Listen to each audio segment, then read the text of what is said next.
Do it again. 6x minus y of negative 9, 5, 4, 1, negative 1, 6, 8, 1, negative 8, 8. Alright, so my suggestion on this was to start here.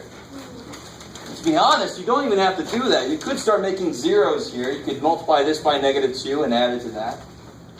You guys kind of with me? Yeah. You could start making zeros, because what's your most important thing to do? Make zeros. Having ones is nice. Zeros are important. Zeros are necessary. But my suggestion would be that's just sitting there like, please kill us, right? Yes, sir. So you can start on any column, but you have to I like it. finish. I like that it. column. So there's a lot more flexibility in this whole process, trust me. But if I throw too much in there to begin with, people will be they're already very like, what the hell's going on? But one piece of flexibility is, because the way this is written was like this, right? Why do I have to put X first? Alphabetical. Ooh, who cares? Couldn't I put the Y's first? Yeah. And then wouldn't have this been the first column? Yeah. So that's why it doesn't really matter which column you start with. But I always say start with the first column, because most problems will work that way, and it's just a nice way to make people feel like there's a definite way to do this.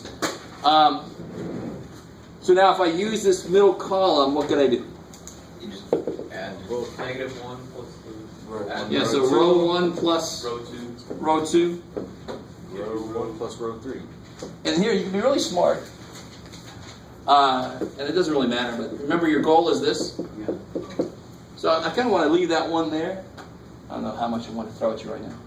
I mean, if I add these together, I can put the answer in the first row. I can put the answer wherever the hell I want to. I can replace any of these with the answer I get. So if I add these two together, I'm going to put the answer in the first row.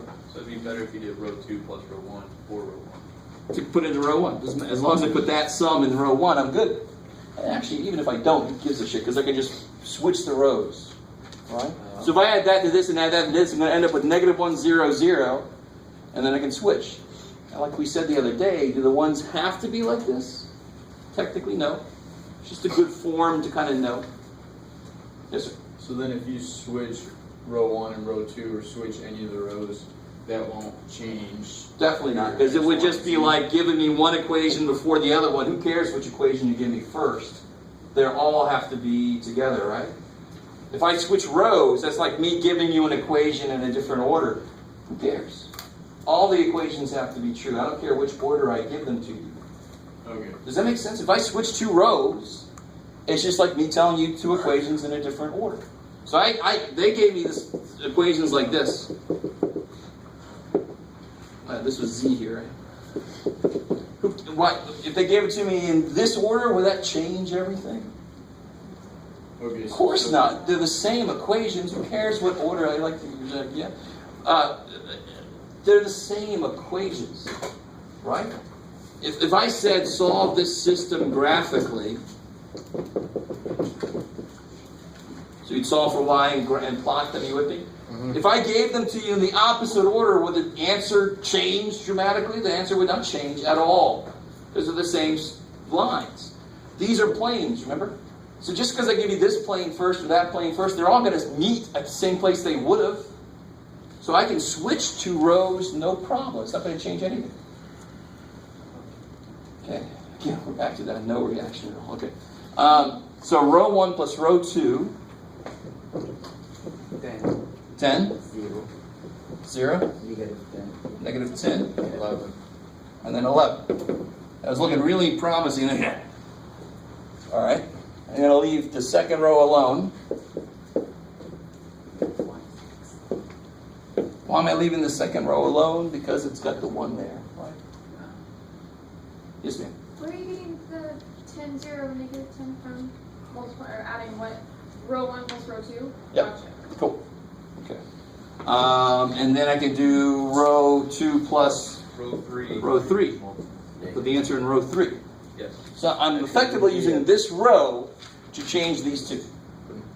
Wouldn't it be a negative one of the two? Yeah. One of them's got to be negative. That's right. So, well, what am I doing? Oh, yeah, because I killed row 1. That's too bad for me. I would make row 3 negative. Yeah, but, you know, really, you could still use it. Exactly. Thank you for saying that. I could still use it. It still is a valid thing. Just because I'm not putting it over there doesn't mean that it suddenly doesn't exist. So we could actually use row 1 plus row 3. So I can use that negative 1 to kill that 1 there. Doesn't matter. So I could... I love this. See, now you start to see why. I've given you way too much of the flexibility, and that's what's freaking us out. And that's my fault. I should have made this very rigid. But a lot of you guys had really good insights into, well, why can't I just do this? So of course you can do that. All 3 of these are valid. Just because I rewrote the first equation, does that first equation not exist anymore? Of course it still exists. In fact, what do we do at the very end? When we figure out what x is and what z is, don't we come back to the beginning and plug them in? So they are still there. Just because I don't put them in the matrix. What does a matrix have? It always has the 3 best equations so far. So of course that one is better than any of these because it's got 1 less variable. So I could put it anywhere I want to. I can replace any of these with that. I just put it in the first spot. This is still there, so I can still use it to kill this 1.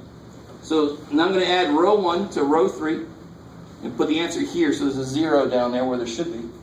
So what do I get here? 14. 14, 6 and 8? 14? 0, Negative 1 and 1 is 0.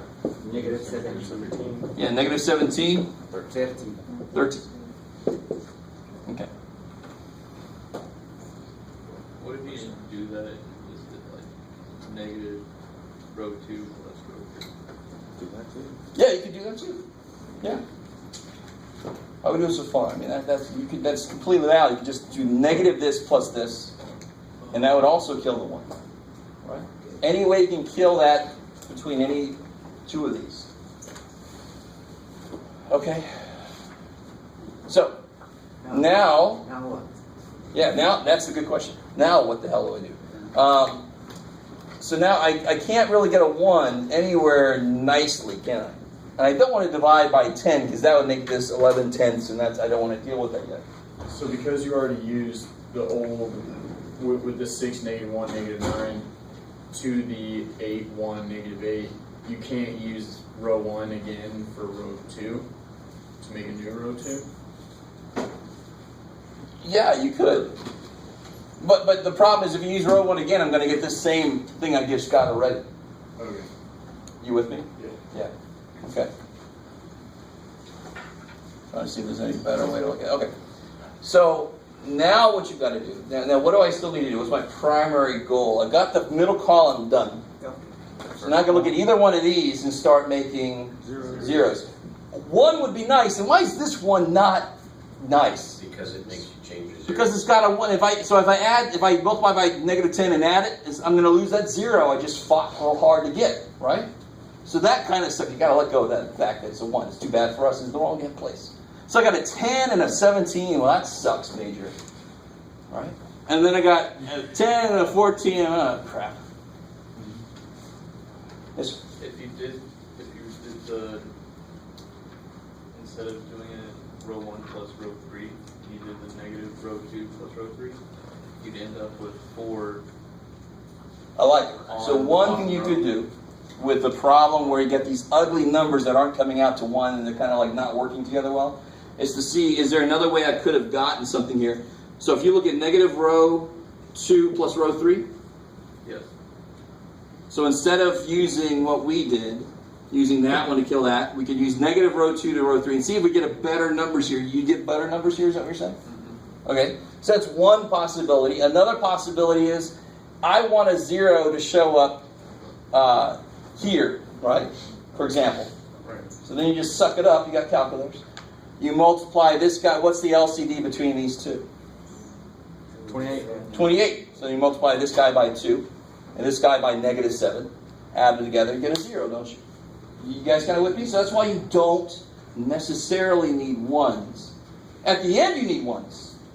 And the beautiful thing is, if I end up with 5, 4, negative 3, I just divide row 1 by 5, row 2 by 4, row 3 by negative 3, and then I get 1s. Ooh, and at the end, who cares if I get fractions? Who cares? I'm done. I don't have to use them for anything. Right? So get 1s if you can. If you can't, make 0s any way you can, because that's the most important thing. right? But let's see, what does it look like if I do it this way instead? So negative row 2 plus row 3, what do I get? 4. 4? That looks better already. 0. 0? Negative 7. Negative 7? And what is that, 6? There's a negative 6 here. Okay. So 2. So that looks a little better already, right? So you can kill that 4 easily by just multiply this by negative 1 and add it. Are you guys kind of with me? Okay. And then to kill this 10, you could do the same thing between these two with the LCD idea. Does that make sense? Why wouldn't I use this one to kill that 10? Because you put a 1 right back I in keep 0. trying to make that point. You never want to do something that's going to make you lose a 0 unless you have to. There is actually one problem where the zeros start in the wrong place. You're going to have to lose some of them, right? But if I made that 0 show up, I should never have to let it go. That would be so suck. Yeah. So if you start with a problem, and I know we're probably not there yet, but if we start with a problem with, say we have an equation that's like y plus z equals this, and then you have X plus y equals, plus yes. z That's equals exactly this. the problem. Was there's one letter missing on each, and they're all different letters. So your zeros end up in the wrong place. And you have to make You have to lose a 0. Okay. Yeah. Just because the way it started out. It's not zeros you made, so you're not like undoing any work you did. Just Is that- don't undo the work you did. Yes, you shouldn't have to. I don't know if that makes any sense. What's really important right now is that you just understand the fundamental idea of what you're allowed to do. You're allowed to multiply and then add it. You with me? You can multiply a row by something, you can add it to another row, you can switch rows. If you know those and you know how to apply them, and you can't quite get to the right answer in the test, you're not going to lose very many points at all. If you can show me you understand the steps. So don't get so super hung up on, you get to a point where you're like, I get 119 over 78, and you're like, I hope to God that's not right. Just kind of, if you can't see what you did wrong, just let it go. I'm not going to make it that. I'm not going to make you work with that number. You guys kind of with me? I want to make sure you can do matrices. I don't want to put in the middle of that, oh yeah, here's a new thing. Let me put something really, really ugly in the middle of this new thing. I'm not quite that evil yet. Right? Give me another 10 years. Whew. So, one thing you can do is just like the LCD idea and then kill it. Like we would do with the elimination between two equations just sitting there, right? We multiply each one by what they need. If you can't get a 1, that's one thing you can do. Or you can try to make a row a different way than you did, like we did here, and see if it'll work out. Negative row 3 plus row 2, you get row 2, you get a 0. Sweet, exactly. You do negative this plus that to get a 0 here. And then you do between these two. So get a 0 and 1. What's the LCD between these two? 20. 20, so you multiply this by 2 and this by negative 5. Right? And you put the answer here, so there'll be a 0 here. You guys kind of with me? So the most important part of this whole process, get out of there, Jeff, is to get the zeros. Because if that's not a 1, if it's a 3, you can just divide by 3 at the end. And if you get a fraction then, you don't care, because you're done. See, that would have helped yesterday if you'd said that. But I have to wait for you to realize. I mean, because There's a balance. There's a balance between trying to tell you every damn thing I can versus you realizing, there's got to be a better way to do this. I know you said zeros were most important, but I was so wrapped up on the freaking ones. I know. So now you know to let go. I don't have to hold on to the one. No. You don't have to have There a doesn't 1. have to be You a can 1. have no 1s at all in the whole damn thing until the very last step, and you're fine. I can have a million and one. It doesn't matter. Dude. Sure. Alright, so hopefully that helps out a little bit. Looks like that key piece of advice helped out. Yes, sir. Got a problem on, are we done with this one? I am. I mean, you guys can finish it out now, right? If you need to. This is a MyMathLab problem? Yeah. Alright, so even those of you who have MyMathLab don't have this exact same problem. I don't think so. I had that one. Yeah, so I won't finish it out for you. I had the calculator. So where are we at? You told me to ask number 8. Oh, yeah. On 11.3, page 6. This is the one I think that does Yeah, this is the one that has the zeros in the wrong place. So I think we already went over that. Number 18 in section 11.3. Those of you doing the textbook work, What page? 693. 693. This is one that when you set up the matrix, Oh, this one. what does it look like, Jess? All right.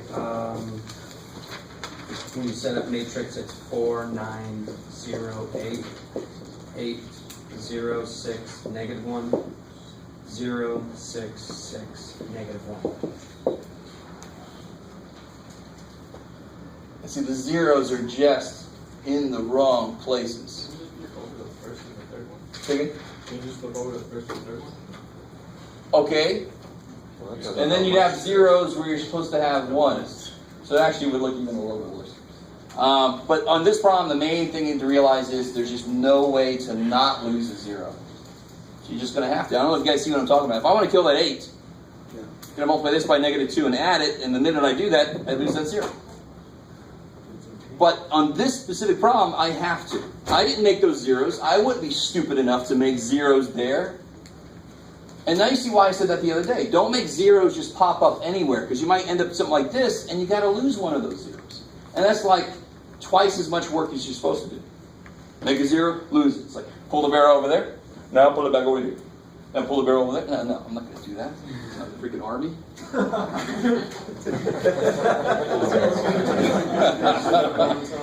So you guys, what do you say? Experience. Does everybody understand what I'm saying? Yes. So the first step would be multiply this by negative 2, add it here, and you're going to lose that 0. Let it go. Let it go away. Okay, cool. Maybe. Any other questions on that one? So once you get the 0 in the middle, or whichever one you end up with the 0, right? So you got the 2 zeros, you can leave that column alone. So if you do this, negative 2 times this, negative 8 and 8, 0, negative 18 and 0 is negative 18, 0 and 6 is 6, negative 16, negative 1 is negative 17.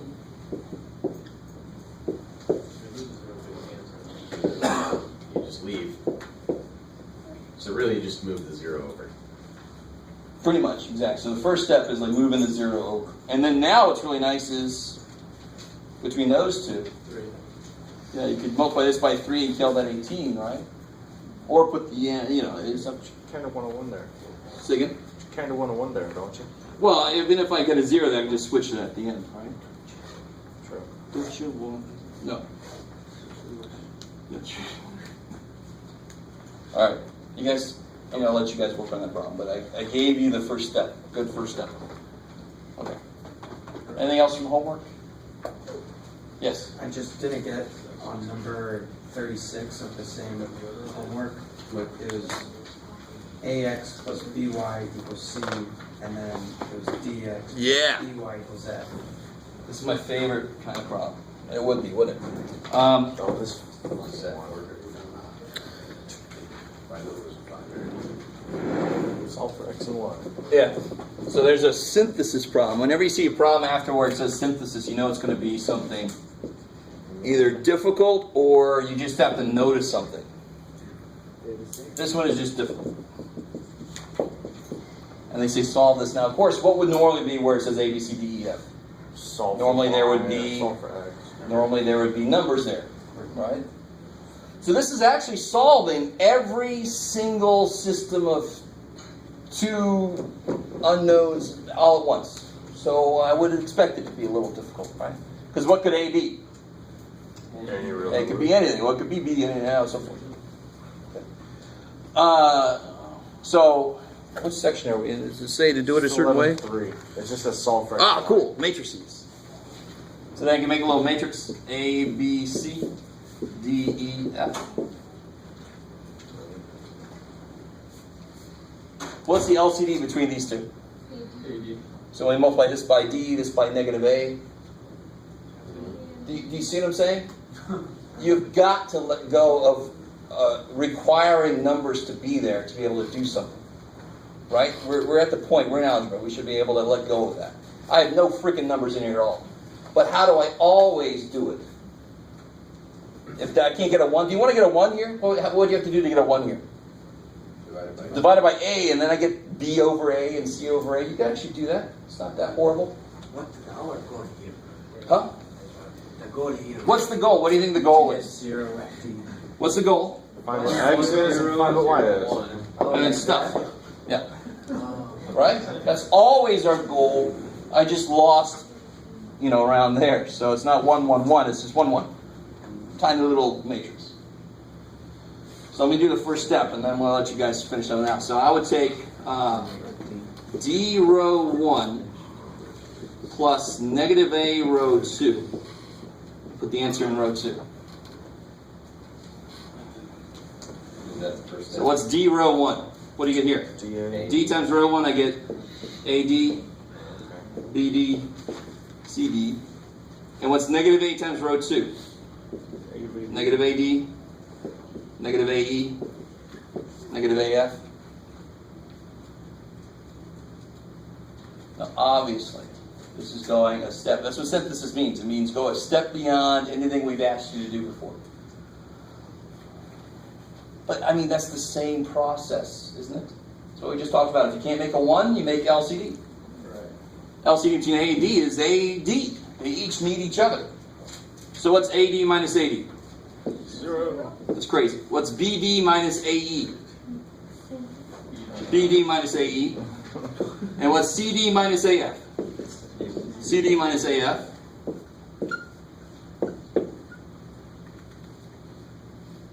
I like it a lot. And then between these two, you do the same damn thing. It's a little bit more disgusting now, right? What you could do, if you do make fractions, this actually comes out to be a little easier, to be honest, because the fractions aren't that evil, and it's only a little 2 by 2, right? Yeah. But between these two now, you'd have to find an LCD to cancel the B, right? That'd be the next step. So you give him a BD minus AE, and you give him a B. Same thing we just did. Okay, maybe not. So again, this is synthesis. If you have trouble with the synthesis problems, okay, I can deal with that. It's like a bonus question, right? But I so desperately want any class in the world to understand that math doesn't give a shit if it's a number or a letter. The process is the same. Math doesn't care. Or, I know math doesn't care. Heartless thing. But math says, I know how to do this. I don't care what's in there. I know how to do it. If you try to divide, make 1, real quick. And then we're going to get into some new stuff here. So I would suggest on this little tiny 2 by 2, if I get fractions, it's okay because I don't have to do a lot with it. So a little tiny thing, I'm almost done with it when I start. So if I make a 1 here, I have to divide by, divide by A. I like it. And then I multiply by negative D to kill that D. See, then it's a little bit easier to see what's going on. I don't know. Kind of depends on the way you like to do it. So I'm going to let you guys, I got one way started here, and the other way kind of started here. You do it either way you want to. If you're having trouble with earlier problems, don't worry about this thing. Just give it to you just to challenge you a little bit. That's enough of that. Anything else from homework? Okay, so last time we got through 12.1. Quick little review. Yeah, we didn't quite get into 12.2 yet. So they're going to ask you to simplify problems. They're going to ask you to graph these radical equations, right? These radical functions. What's the big thing? The big difference between even roots and odd roots? Odd roots can be negatives. Yeah, odd roots can handle negative inputs. Even roots can't. So if I ask you what's the cube root of negative 27, yeah, negative 3. And again, for anybody that wasn't here the other day, a cube root, that symbol, the question it's asking is, what does it take 3 of to multiply to be negative 27? It takes 3 negative 3s. All right. Negative 3 times negative 3 times negative 3 is negative 27. Oh. If I ask you what's the square root of negative 9, Not even. ain't no thing, right? you got square root of 9 is 3 because 3 times 3 is 9. Square root of negative 9, you can't multiply something by itself and get negative 9 unless you use imaginary numbers. Exactly. We don't know them yet, so we're going to pretend like it's not even an option yet. I have one on the homework. Could you do it's negative 7 square root y squared minus 8. Y squared minus 8. The minus 8 is not in the right-hand option. Like that? Where's that from? Number 30 on Pokemon 1. Oh, this is just asking. Okay. You identify the radicand index. All right, so this is, sometimes I'll leave definition stuff for you guys to look up, so you'll actually have a reason to flip back to the section. Radicand It's inside. is what's inside, right? The index is what kind of root is it? It's not a cube root, it's not a 3. The index, this would be the index is 3. This is the index is 2. Kind of with me? So the index on this problem, radicand would be y squared, and the index would be 2, because I don't see anything, it must be an understood 2. Well, why would a first root not make any damn sense? Yeah, why does it take 1 of to be itself? So there's no first root, so I go there. How are we doing so far? Is that decent? So that's just definitions. I really don't care as much about them. I don't really use the word radicand ever. I just say the inside. It's actually quicker to say that, so what the hell. But that's the official name of what's inside the root. And the index is the official name of the root itself. Which root? Good so far. Okay. Let me see. Any other questions from 12.1 while we're there?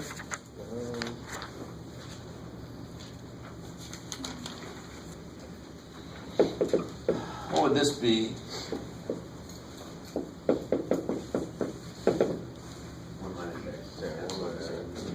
Careful now. Well, you'd have to have.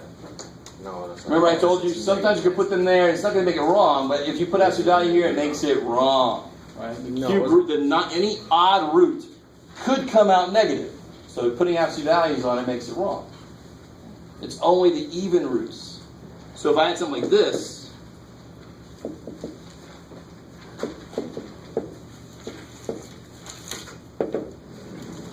Then you'd have to put x minus 2 in absolute value. well, what would the answer be? X minus 2 Minus 2 to the 4, or to the second. second power, right? If you break 8 up into 4 parts, each one has 2, right? 4 goes into 8 twice. If you do this, you're not wrong, but it's just not necessary. Why not?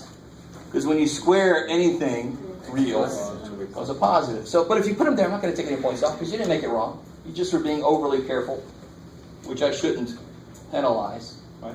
If you put them there, that's beyond overly careful. That's not understanding. Right? I guess kind of with me. So an odd root must be allowed to come out negative sometimes, because odd roots do that.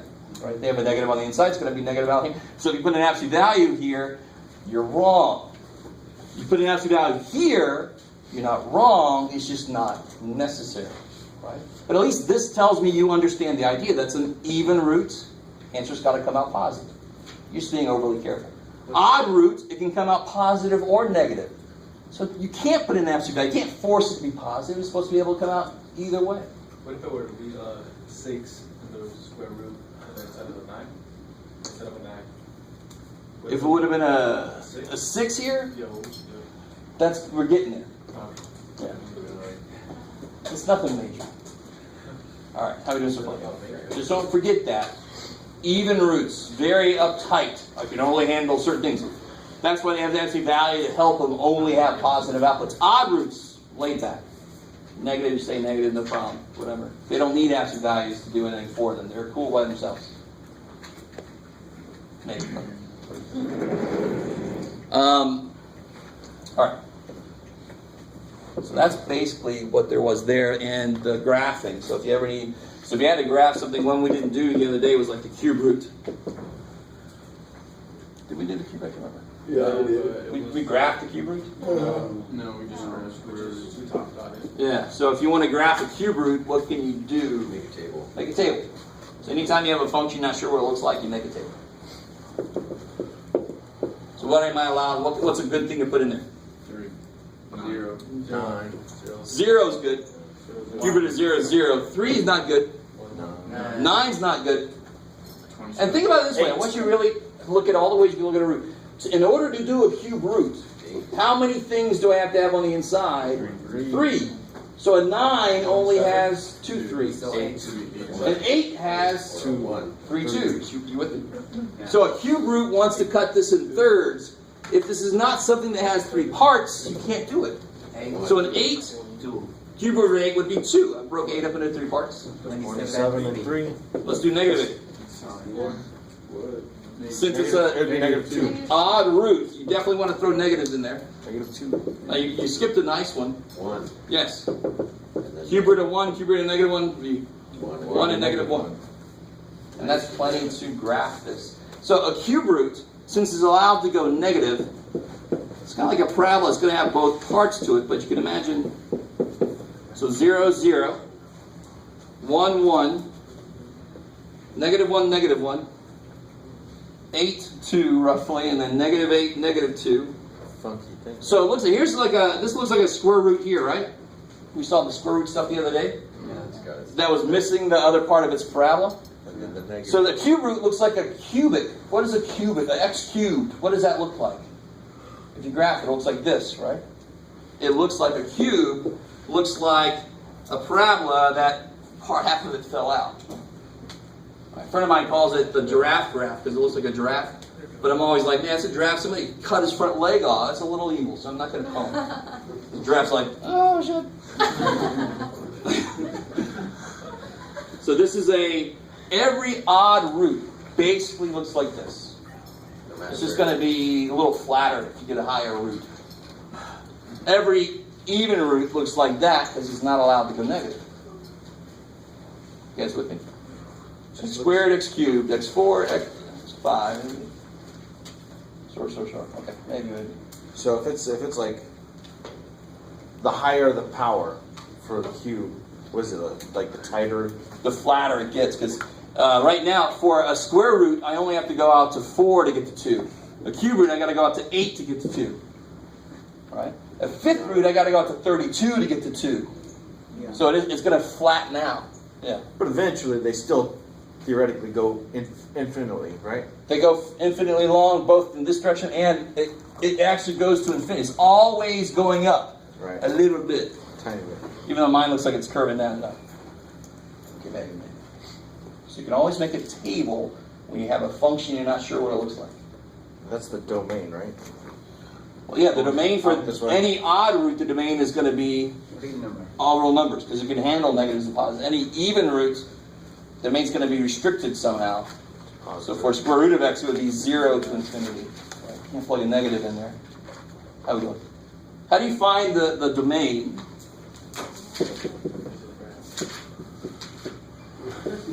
What's that?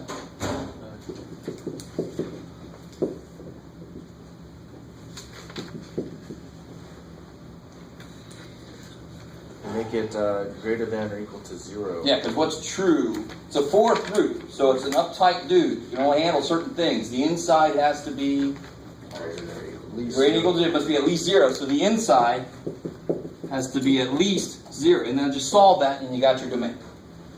If you can say it in English, write it in Mathish, solve it, you're done. Yeah. If that was a minus sign, would it be less than? No, the only reason it's greater than is because I don't care what's inside. What's the only kind of number I can take an even root of? Positive or 0. Oh, That's just because it's a fourth root. That's why that's there. well, So I can put whatever the hell I want to in there. It's going to be that stuff greater than or equal to 0. Solve. what about if it was a cube root? It would amount. Yeah, so what about a cube root? What about an odd root? Be all. Odd roots have all no real problems. numbers, It's all real numbers. So it just equals. No. It doesn't equal 0. It's all real every. numbers. all Yeah, real so numbers. this domain would be, if you subtract 5, divide by 2, you get this. That's the domain of that function there. You can't have anything below this. If you try to plug in negative 3, what do you get? Negative 6 plus 5 is negative 1. You can't do it. Inside's negative. Kind of with me. So I picked a number below this, and it doesn't work. Well, that makes sense, because the domain says it's got to be above that. If I have a 7th root, 40x minus 71. All real numbers. All real numbers done. Right. It is a odd root. They can handle negatives or positives. All real numbers done. Okay, good. All right. The theme for these things: even roots, hang-ups, problems, absolute values needed sometimes. Domain is not all real numbers. See, the even roots have problems. Odd roots, don't put an absolute value on that bad boy. All real numbers are good. Okay, maybe. Okay. So, forging ahead. Let me ask you this way. Somebody remind me, what is... That's the cube, that's the fifth root of x squared. Right? No, that's the X negative. to the 10. Yes, x to the 10. Right. You're not raising 2 to the 5th power. You're raising x squared to the 5th power. So I have 5 x squares. X squared makes 10 x's in a row, right? So you multiply the powers. With me? You're all like, okay, yes, that's good, Jeff. So what about if I have this? Does the properties? That's my I job. guess for this, I start with my Math 8A students and I tell them, properties of mathematics do not give the first shit. What's inside the thing? What's the property? You take these and you multiply. So you take them and you multiply. I don't care that's 1/3. X. 3 says 1/3 is first power. I like it. But tell me, what do I do to a cube to kill it? That's really what that thing just did. Did it kill the cube? The square root. Cube rooted. All right, now look what we just said. What's the cube root of x cubed? X. The 1/3 power of x cubed is also X. These two things do the same thing. What does this do? It tries to break something into 3 parts multiplicatively. And 1/3 of something is breaking into 3 parts. Are you with me? So 1/3 in the exponent. Exponents are based on multiplication. So this would break something down into 3 parts multiplicatively. Now if you just want me to tell you exactly what the hell I just said directly, x to the 1/7, for example, will be the 7th root of x. Here's a really nice way to look at this. What's on the bottom of most plants? Roots. Roots, thank you. So the root's on the bottom, the power's on the top. Nice way to remember, right? Root is on the bottom. All you botanists out there, don't start yelling at me about potatoes or whatever. 2%, no, the root's actually not screw it. Most plants, root's on the bottom. Yeah. Is this still 12.1? It's 12.2. 12.2, yeah. So what would x to the 3/8 be? X cubed over Square 8th root. Yeah, thank you. That's how you. Yeah, it took a long time to say that. It did, sorry. So the 8th root of x cubed, or the 8th root of x cubed. Those are both the same. Yes, and let me show you why. Because again, what's it got to be? It's got to have an 8th root. Do they both have an 8th root? It's got to have a 3rd power. Do they both have a 3rd power? Yeah, there you go. So let me show you exactly why. X to the 3/8. Real quick. I know you guys, I get in trouble because I explain so much stuff. That's good. Right? And that's why it's more painful with me. Because I'm not just telling you what math is more painful with me, I will admit that. X to the 3/8. Could I write that as x to the 1/8 cubed? Isn't that the same thing? No. Is it? Yeah. I like that. You're like, he's tricking us, or he's gone mental for a second. But what would you do with these? Multiply. What's 1/8 times 3? And what is this thing as a root? X. Starts the 8th root. 8th root of x, and there's a 3rd power on the outside. Now, is that the only way I can get 3/8? Could I just switch these? X to the 3/8, I can write it as x to the 3rd to the 1/8. Isn't 3 times 1/8 still 3/8? So now what does this say? X cubed inside of 8th root. 8th root. So either way is the same. Doesn't matter where you put the power, on the inside, on the outside, I don't care. Why are you able to change it up so much like that? I just said why. Well, I must have missed I don't understand. Because when you multiply, it doesn't matter which number comes first. It gets 3/8 if I put a 1/8 here and a 3 there, or a 3 there and a 1/8 there. That says cube an 1/8 root. That says take an 1/8 root of a cube. That is exactly why they're the same. So, let me show you something. Let's do something concrete.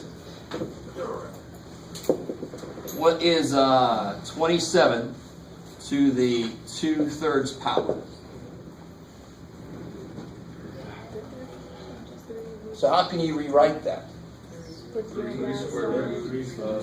Careful now, be careful. I want to really nip this right now. It's not a 3 square root, it's a cube root. There's no square root up there. That's a cube root. Do you want to put the square there?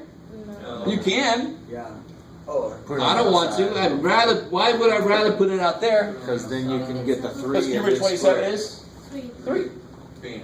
And 3 squared is 9. Real quick, just for a few of you guys to kind of look at things a different way. Break 27 up into 3 parts for me, like it's a cube, like I'm doing a difference cube. Just like 3, 3, 3, right? This says take 2/3 of those. 9. Done. If you didn't see that, so you can do that way, it's fine. So you can play with it. 2/3 of this multiplicatively, it takes 3 3s, so it's 2/3 of those. 2 3s. 9. Done. Yes, sir. So you can just play with it and set it up however way makes it easier for you to work with. Exactly. Because you're allowed to mathematically, either way is the same. So I'd rather have the square on the outside than on the inside, because then I can do that. It's easy. All right. Here, you guys do this one.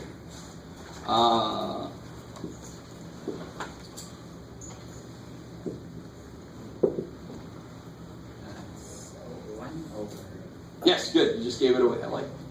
There's a negative power. Be a little careful about that.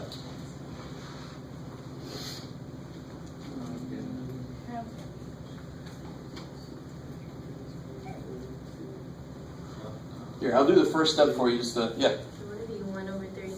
I love it. So the first thing you do is a negative power flips it. Now focus on that like we just did that. Is that a 3 or a 2? 3 Still a 3, yeah. Okay.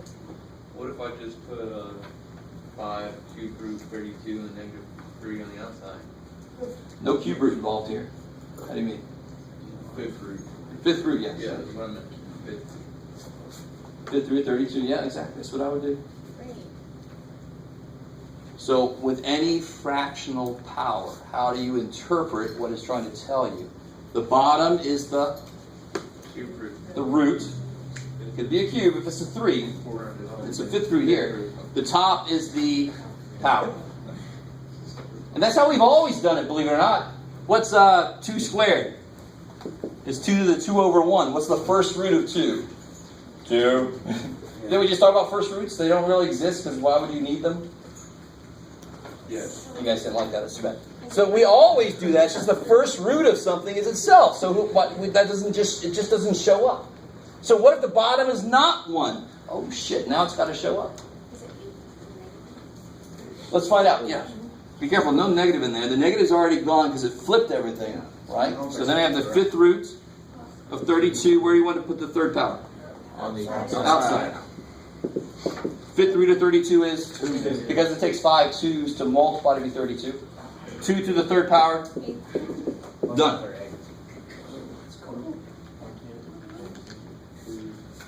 Negative power means flip. A negative power cannot change the sign of something. This number is positive. When you think of root, it's got to end up positive. The negative power just makes it flip. And the biggest mistake I see is somebody writes this, the next step is this. Oh, no. What happened there? Yeah, what's the negative acting on the 32? It's not 3/5 to the negative power, so you would never flip that. That would so suck. So what if, I know we're going kind of above, but what if it was that negative power? Would you just flip the fraction then? If it was on the Sure, yeah. fraction? If they had a -1 up there, then I would flip that. Yeah. Let's not do 3-level, yeah. Yeah. You don't have to flip it right away though, You don't have to flip it right away.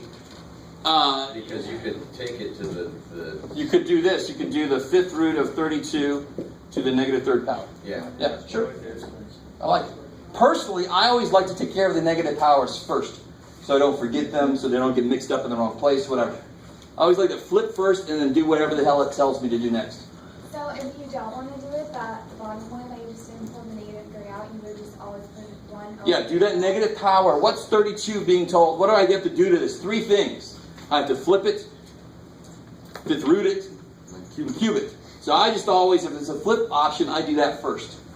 And then I do the other stuff to it. That's me. I don't know. You guys can do it this way. It's beautiful. It's going to come out the same way. Yeah, no, I don't like fractions, even if it's just a 1. Aw, okay. You don't have to have it. There's a way to get around it. Until the end. Till the end. And then you just look away as you write it. That's right. All right, how are we doing so far? Is that so? We've just broken new ground. We know what x to the 0 power is. We know what x to negative power is. It just flips it. We know what x to power is. But now we know what x to a fractional power is. We've got to fill in some gaps in our knowledge. Now we know how to handle fractional exponents. So somebody help me out. What if I had x to the 2/7 to the what you got, Jeff? I don't know, 3/5. Flip it, multiply? Yes, thank God. Yeah. Right? What do you do with powers like this? You multiply them. Just because I have fractions there doesn't make the process different. Doesn't make the operation different. It makes the, how do you multiply fractions? You just, 6 over 35. Yes, sir. Let's say if you had 2/7 to 3/4, would you Do it one more time. instead of 3/5 or 3/4, would you cross cancel? Oh, hell yeah. So now you can expand that. You can say if I have x to the 10/11 to the 33/20. Because then your problem really becomes a multiplication of fractions problem, right? That lives inside this weird shit, but it's still, that's just multiply those fractions. So to do that, you would take bam, bam, x to the 3/2. The problem about it is that I think that's completely done, because couldn't you just, write out x, You could write it in a different form. or you put x underneath the 35 root, oh, on the sides too. Whoa. X, and then on the outside, okay, Yeah, in this case, I would put the 6 on the inside because I can't do shit anyway, okay. right? But it would be It wouldn't be okay. wrong if you put it on the outside. It would. Yeah, it's a little more compatible. You guys with me? So which 35th roots, we're not going to work too much with them directly. What's the 35th root of 18 billion? You find it. But yeah, you could rewrite this in this form. They mean the exact same thing. These two things mean the exact same thing. So on the test, Unless I say a certain form, you could leave the answer in either one of those forms. all right. Good. Obviously, reduce fractions if you can, stuff like that, right? This is all fractional stuff. Okay. So here, you guys try these. And then we'll take a break, I think.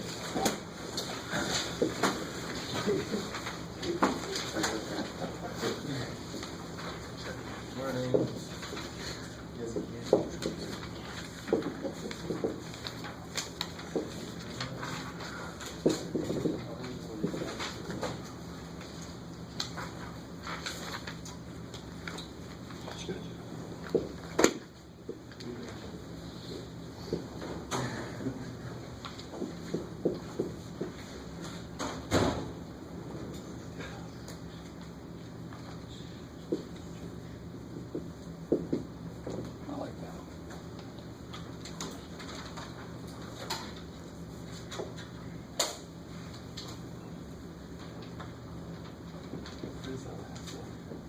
This is awesome. The hint on this one is, what are we talking about right now? Yes, there's your hint. Use it. Simplify. Yes, simplify, sorry. Yeah. Same thing we've been doing, so simplify these.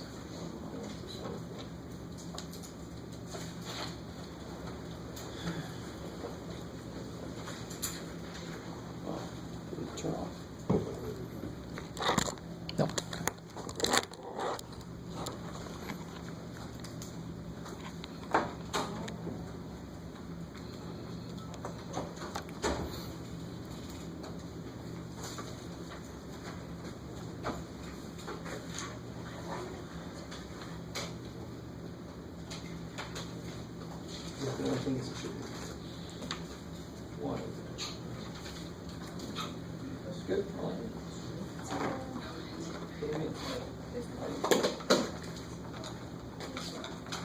So, let's go with this.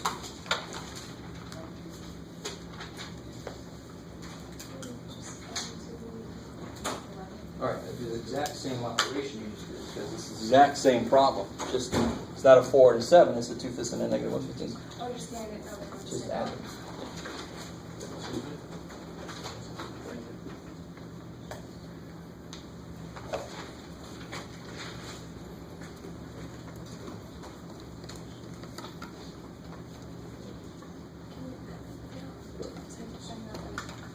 Yep, exactly.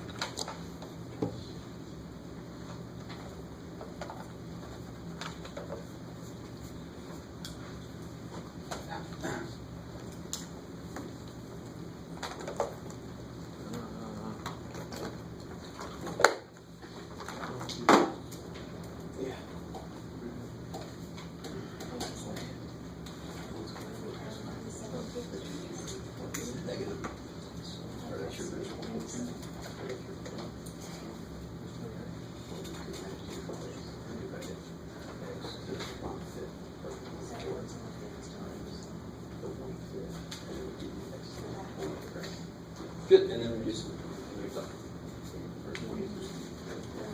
Yep, so M. I know I confused you. Do you have to put a one above that one? No, definitely not. It's M. To that. What'd you get for number 3?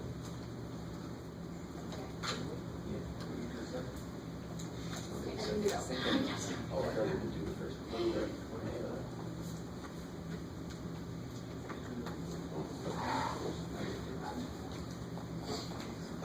Yeah, beginning.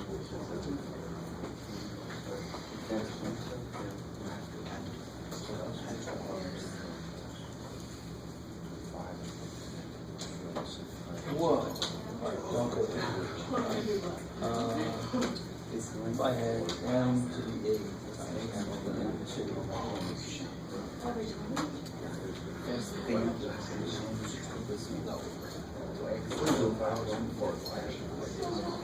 yeah. So you add those. Yep. So you're not technically wrong, you're just putting it in a form where it's really difficult to see what's going on. Everything's beautiful except at the very end. What do you do with those powers? Even if you're adding them, you need the LCD, but you're multiplying. Yeah, exactly. Good.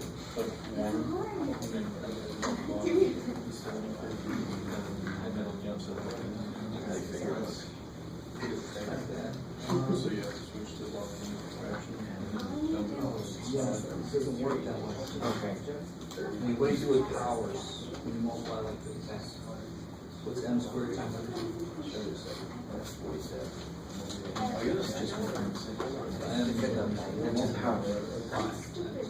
Oh, yeah. You do the same thing with the radical. You just have them in fractions. Add them. Because they're like bases. Oh, not. You are. But you're supposed to add those. And then you can reduce it.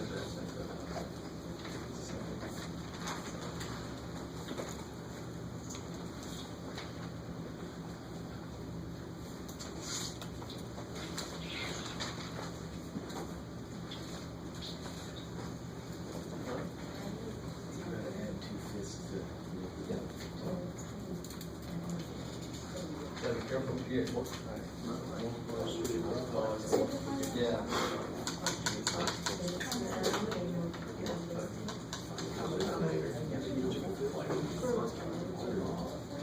Yeah, but you don't have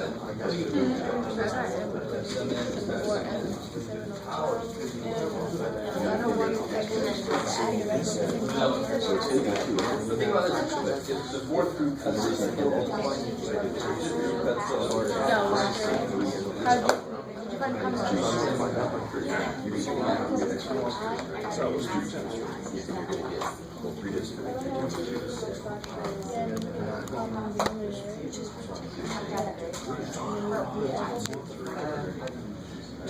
Alright.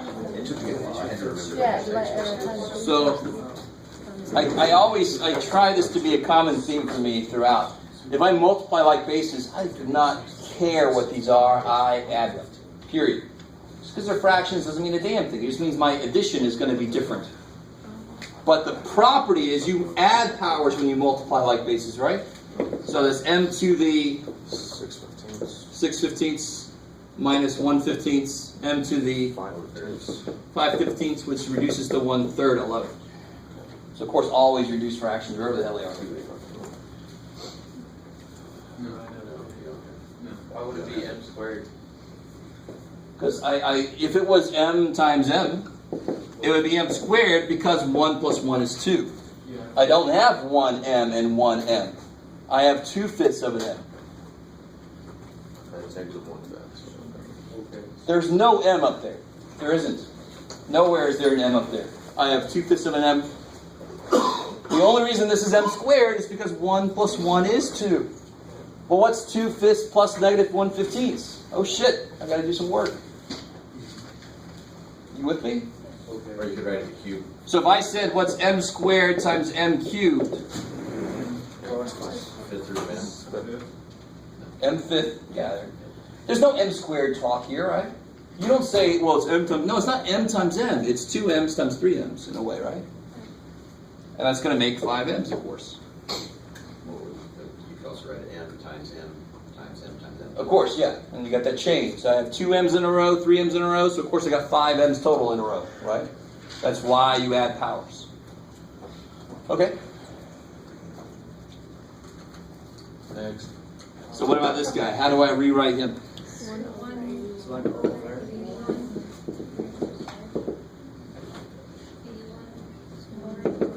4th root. 4th root? 81 with the 3 on the outside. 3 Yeah, 4th root of 81 is 3. to the 3rd power. 3 cubed is 27.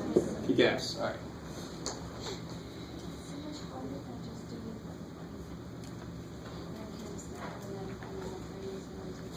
I love it. That's a beautiful way to look at it. There's not a damn thing wrong with that. So you can always, right here, break this up as 3 times 3 times 3 times 3. 3 out of 4, so that's 27. That's the way I showed you earlier, right? Beautiful. I love it. That's bad when you start having more complicated numbers and higher things. I don't want to think, well, there's 28, 7. No, I want a more direct way to get there. You kind of with me? So that way is beautiful. I just don't say it that way when I do a problem because I want you to start looking at it something that works more generally. I don't want to have to write this out if there's going to be like 80 of them, right? This one quick way to look at it, if I cut a pie in 4 pieces and cut it all of those in 5 pieces, I got how many pieces total? 20. Because if mathematically, let's not do the pi way, mathematically the inside would be x to the 1/4, and all of that is being taken a 5th root of, which is to the 1/5, and then what do I do with these? Multiply. So there's 1/20. So it would be wrong if you wrote x or the 20th root of x. Nope, it's the same thing. I love it, exactly. So now if I had the cube root of the 7th root of y, that is the 21st root of y. Cool. That's awesome. Alright, so let's take a break. Come back at 5 after. Is that all of 12 too? I don't think it's quite all. This is a good place to stop. Let's see, do they do that yet? Yeah, no, they don't do that yet, okay. What, this stuff? Or? The matrix.